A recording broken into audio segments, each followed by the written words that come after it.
Yo, what is up guys, Bobby King here, and today we're going to be recapping episode 15 of this Venture Camp, which ends up being another predictable but also pretty disappointing episode compared to last season's comeback. Where in Carnival of Chaos we got to see how they were living and all the interactions between them, giving us some iconic duos like Ted and Alessio and Emily and Amelie. We also have a lot more funny moments like Linda thirsting for Zayd in front of Ivy, Marissa saying give me a few more inches only for Tristan to make a face. We also get some hard-hitting wholesome moments like Ted's speech to Alessio, Tristan going off to Amelie and Emily so they can resolve their issue, and we end the episode with a beautiful song sung by Alessio. I think the benefit of having 2 full episodes back to back with the previously eliminated contestants really enhances the experience of having a comeback episode to fully wrap up these stories. I can understand why they did only have 1 episode since a lot of the characters' plots are resolved on paper, and since the season has such a large cast with now 12 people left in the game, I can see why they would rather tell what's been happening than show, but I think this just makes the episode feel pretty fast paced. I do like that the players still in the game can't participate in the comeback since the merge just started, and with how down in the numbers the fans are, it could be possible that the favorites could just help out any one of the other favorites to come back, and then they're in an even smaller minority. Though with the favorite returning this episode, it kinda ends up happening anyway, so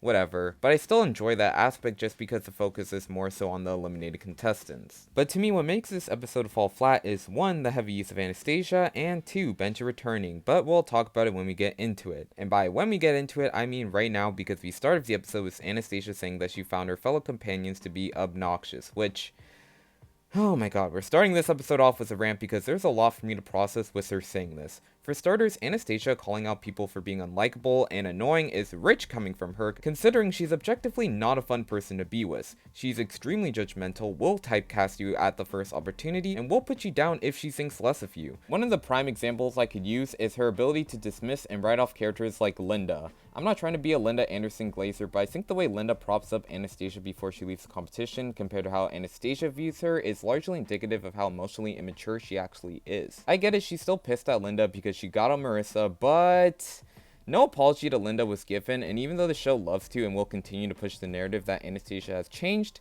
off screen mind you, it's just like, I think her not even patching things up with her during the finale of Carnival of Chaos and not even mentioning her at all this season is proof enough that she's still flawed, but the show just won't show that part. I could also talk about how even though she's all about giving second chances to Natalia, she doesn't give Spencer one on this season or the prior season, but I won't for time.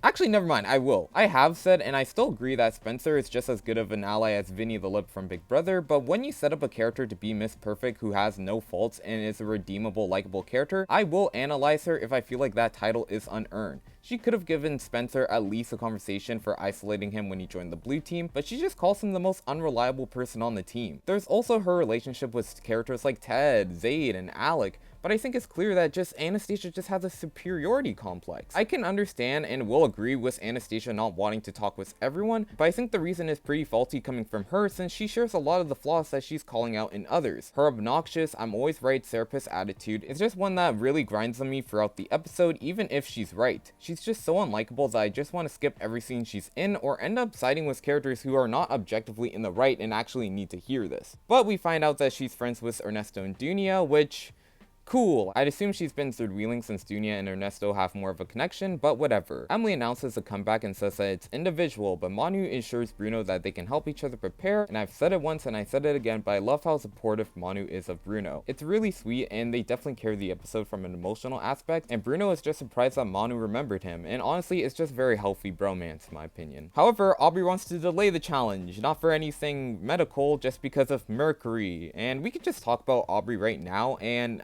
I honestly don't know if disappointed is the right word with her, but I'm just shocked that the show actually gives her no depth beyond analyzing people's zodiac signs. I think it works here because it's stupidly funny, and it also kind of lands for me, but I was expecting her to have a layer of emotional intelligence that someone like Dunia has. I honestly don't know how to feel about Aubrey overall, but here in this episode I think she's fine and actually pretty funny. Ali asks Benji if he wants to train, but he turns her down, leading to Anastasia saying that he's learned nothing, which makes me wonder, what has Benji been doing since he arrived at Rescue Island? Which honestly, the answer is probably just indicating that we just needed a longer episode or just 2 episodes to flesh out this dynamic between Benji and Anastasia. Since from the beginning, Anastasia has never liked Benji since he made an inappropriate joke and was a part of his downfall. Then on this season, she's always calling him out. I get why this conversation happen since we've been building up to this, but I would much rather Benji hear Anastasia's comment instead, and then Ali talks to Benji here instead of Anastasia in the scene. I know that Benji and Ali later speak, and that's when we figure out that it was Benji's parents that made him feel this way, like he can't even try because he's destined to fail, but I think having this conversation here is Ali giving him tough love and advice on not listening to his parents because they keep putting him down would have made Benji realize that he should prove everyone wrong. Because Anastasia is less of a friend, more like one of Benji's parents. I don't believe she has genuine intentions when she goes to interact with Benji, it's just mostly frustration, which is fine. Ali has that too, but I think the setup here is different. Ali loves Benji as a friend. The two have differences but have a lot of things in common. Ali also wants Benji to win as well and believes in him. This could have made this low-key flop duo on the season a hard duo to watch. Also, we could get more Ali content in the process, and Benji could have tricked someone like Anastasia instead for the ostrich, proving how she underestimated him, a fatal flaw with Anastasia's mindset that she could work on in the motel episode, so we just don't get any more scenes of her just shitting on Alec, because knowing on Nations that's going to happen, even though it doesn't even make sense considering he did what she wanted. But yeah, if you can't tell, I really don't like Anastasia, and if I'm being honest, she might be my least favorite character of all time. Granted, I think there's very few characters in this Venture Camp that I actually don't like overall. Like, I love Tess in the remake, but I do hate her in All Stars. In general, I don't really care for Dan and Logan, but Anastasia is just so full of it, and she's at the center of everything, even though she has no business being the focus of the story. She very much feels like a parallel to Duncan for me, because if it weren't for the first half of her run in Carnival of Chaos, I'd firmly say she's at the bottom. Dunia and Ernesto have a conversation about hoping that Ren and Nora are doing good without them, and Ernesto assures Dunia that if Nora thinks about her, that means she misses her. Then Dunia says she doesn't doubt that Nora misses her, but she's scared that Nora might not feel the same and would just rather have her in her life in any way, even as a friend, clearly having a lot of anxiety over the future of their relationship. Then Ernesto just tells her if that's what she wants because he knows that she's on her own journey. He mentions how Ren's lessons have really stuck with him, and it's honestly a very strong scene. I think it does a good job of setting us up when we get to more Dunia and Nora content in the future, so we know where Dunia's head's at. Also, Ernesto is developing as a person, and it's shown here very well, even if it is subtle. I also just like the friendship that these two share.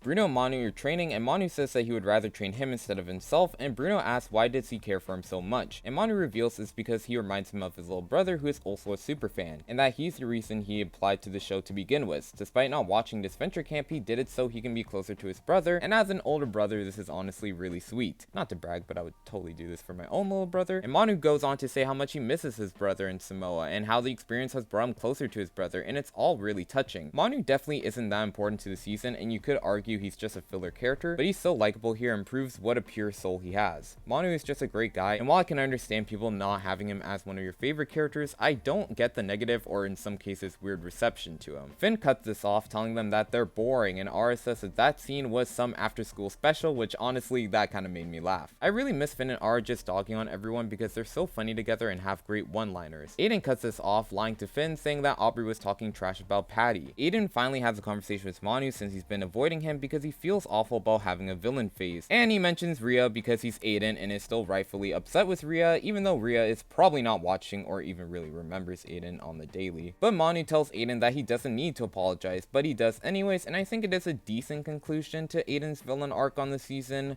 but I honestly can't help to think that an extra episode where we actually see Aiden avoiding Manu and also dealing with the repercussions of what he did would have been a lot better. Dunia tells Ara that she's waiting for her apology for everything, but Ara just tells her that she doesn't do apologies, and for her information, she was hurt by Nora. Despite Ara's motivations being based on a lie, Ara felt like Nora saw through her, which makes Dunia ask if she's had any deep relationships, but she just says she doesn't need to, diving into her parents and how they left for Korea for love, but she won't do the same, and she cuts herself off, and wow, I think this was a very revealing moment for Ara. I wish Tom or Gabby left instead so we can see her develop a heart and apologize for hurting Nora, or just try to actually win her back so she can see why love is so powerful and that she doesn't need to hide. But Ara is upset with Dunia because she thinks she cast a spell on her, and it's still pretty funny nonetheless. Bruno gets Aiden to lose his concentration in the challenge by asking if the rumors about James proposing are true, and Bruno gets the ostrich. Aiden says clever trick, but Bruno says that the rumors are circulating and he goes quiet, which, cool.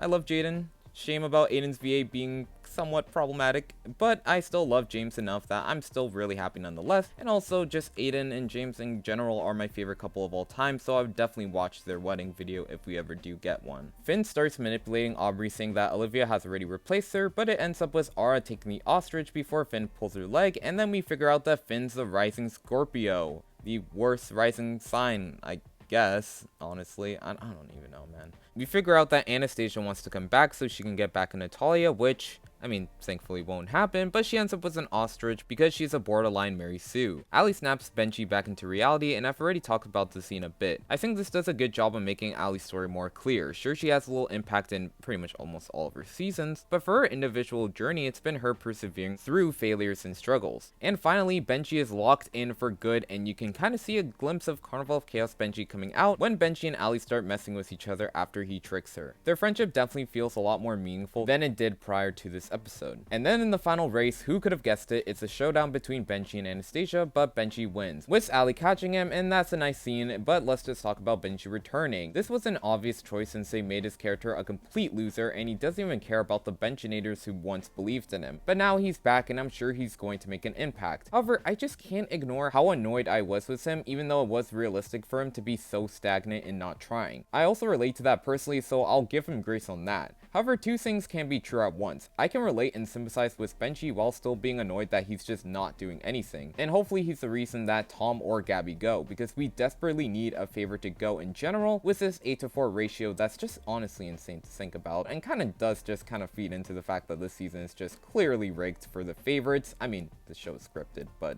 you guys know what I mean. I could honestly see Benji working with any side, so that just makes me hopeful that he just won't instantly be jumped at the merge. I just hope that he can win challenges to actually prove that he's an improved player all around. Who knows, maybe even beating his own idol Jade, or the person he wanted to play the game like, but I really don't think that's where they're heading with Benji based on this edit, and also, I don't even know if I really even want Benji to win the season overall, just because of how bad he was in the first half, and also there's just other characters that I would rather see win, like Nora, Fiore. I really just don't want to see those two characters lose to a character like Benji, someone who we had to spend like, what, 10 episodes with, of him just sitting out and really just lounging around, not being a likable character whatsoever. But we end the episode with Evie asking Alec if he's gay, but he says he isn't and that he isn't rich, but she doesn't buy it since he's British. And Alec gets even more fed up when Aubrey comments saying that he's such a cancer, and Anastasia glares at him for some reason, which...